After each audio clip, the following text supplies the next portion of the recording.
All right, guys, we have made it now to episode number 8 of What We Watch in the Shadows podcast here.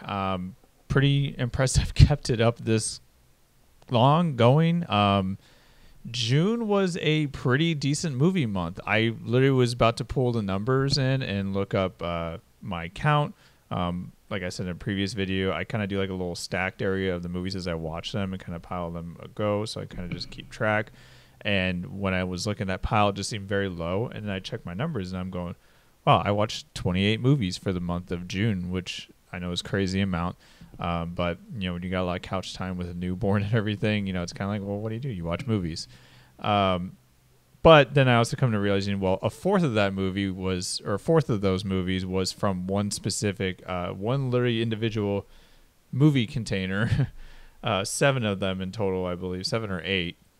So that right there kind of, I'm sure, made the impact there. But really then when I was trying to pick out the movies that I liked from this month, I didn't really actually have a lot of like banger, like obscure titles that maybe not people know about. So I kind of just went with ones that just stuck to me as just all-time classic favorites of mine, and then kind of just run through real fast one of the specific ones, the one I was talking about where it was a 7-8 movies.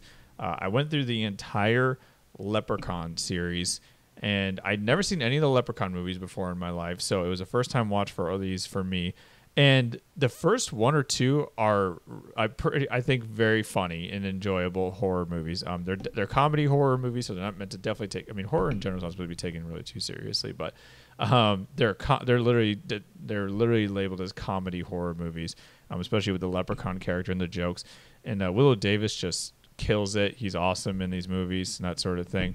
But the only other thing that I could say is like, so the WWE produced one is trash garbage. They tried to go the horror route, like legit, like a horror scary movie, and it was poorly executed. I felt bad because the guy that plays Leprechaun, the Hornswoggle guy from wrestling, like I'm sure it was probably a exciting moment for him, you know, especially for little people and getting to take on iconic roles and that sort of thing.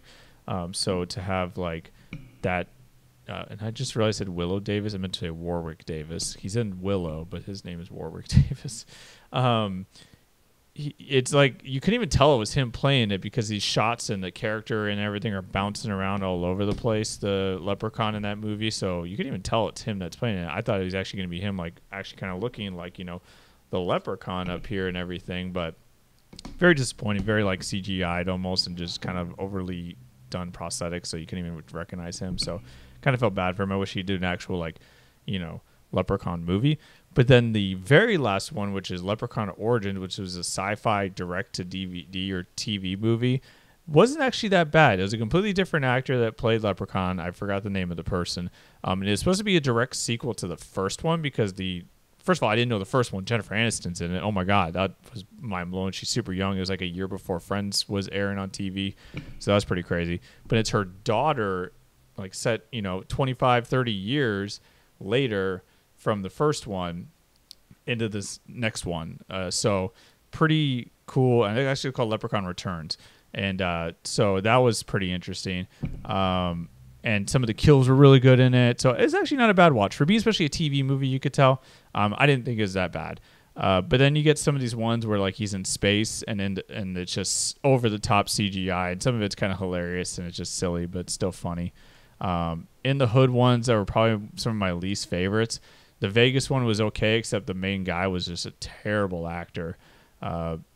Like you could tell like he was trying to act, but he's just not good at it. And I know I'm saying much because I'm not an actor, but I could say like, yeah, the first 1 or 2 are great, and then they kind of go downhill from there. And then, you know, so take what you will if you're interested in watching them. I'd say kind of pick and choose your battles there because there are, like I said, 8 of them, I believe. So, you know, if you want to go through all of them, go through all of them. If you want to pick them, I'd say at least the first 2, maybe the Leprechaun. I almost said X-Men, Leprechaun Returns, and then that's about it.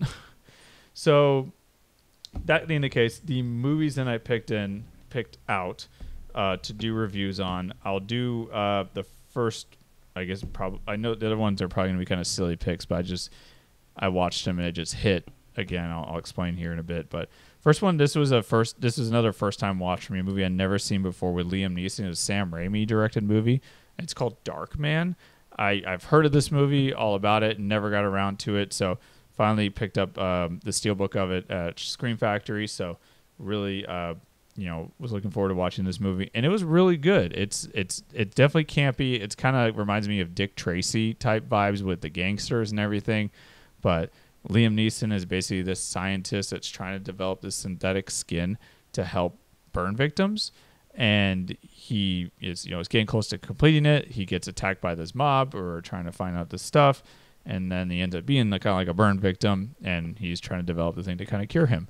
Well, in the meantime, he gains these like abilities and powers. And he's basically now a crime fighter. Kind of like almost like a Batman-esque, vigilante and that sort of thing. So, but yeah, definitely worth a watch. I think, again, it's really campy. It's silly. It's from the 90s, so what are you going to expect? Sam Raimi delivers.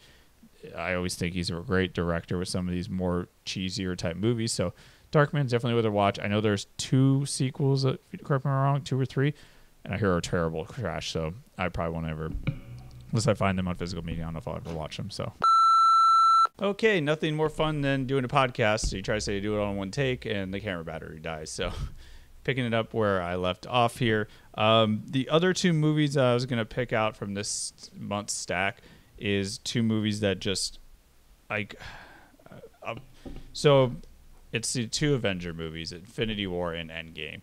I think this is like probably the 3rd time I've watched obviously first time being in theaters, and then I watched them again at home, I think the 2nd time, and then this is the 3rd time in these 4K discs that I picked up.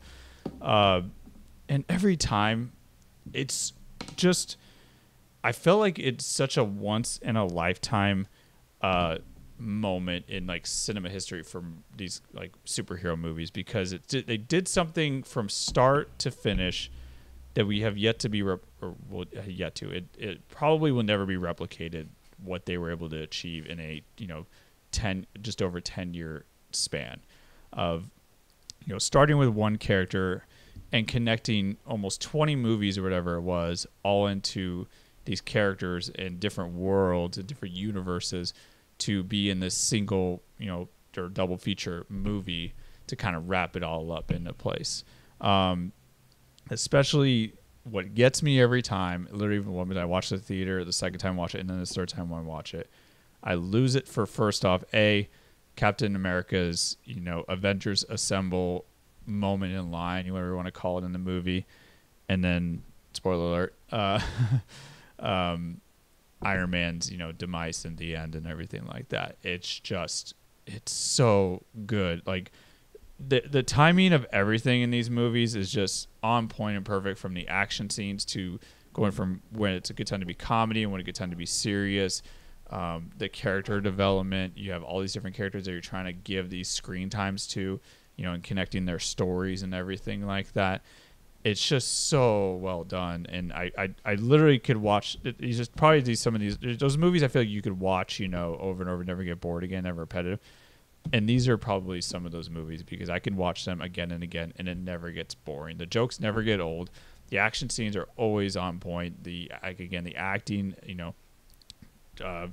Josh Brolin never gets enough love, I feel like, for Thanos. He delivers one of the best performances of a villain in our lifetime.